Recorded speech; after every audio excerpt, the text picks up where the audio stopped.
নমস্কার, অনেক দিন পরে একটা ভিডিওতে আসলাম আপনাদের কিছু মাল দেখাবার জন্য। আর মাল বলতে আপনাদের এখন শীতের দিন এসছে, স্কুলের বাচ্চাদের ইউনিফর্ম দরকার পড়ে।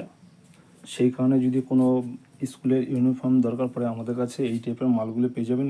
আপনারা যেরকম ডিজাইন চাইবেন সেরকম ডিজাইনের পেয়ে যাবেন। এই দেখুন, এটা বাচ্চাদের ইউনিফর্ম, এটা টি শার্ট আর এটা হলো প্যান্ট বাচ্চাদের, ঠিক আছে।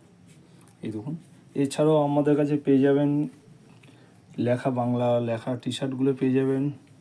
তাছাড়াও পেয়ে যাবেন দাদা ভাইরা যদি মনে করেন যে দোকানে মাল বিক্রি করবেন, জার্সি কাপড়ের আপনাদের নোকিয়া কাপড়ের আপনাদের প্যান্টগুলো লাগবে, সেই টাইপের আপনারা প্যান্টগুলো পেয়ে যাবেন। যেরকম প্রিন্টিং আপনারা চাইবেন সেরকম আপনারা প্রিন্টিং এবং লেখা পেয়ে যাবেন। বিভিন্ন রকম ডিজাইনের মালগুলো পেয়ে যাবেন। আমাদের এই নিচে যাওয়া নাম্বার দিয়ে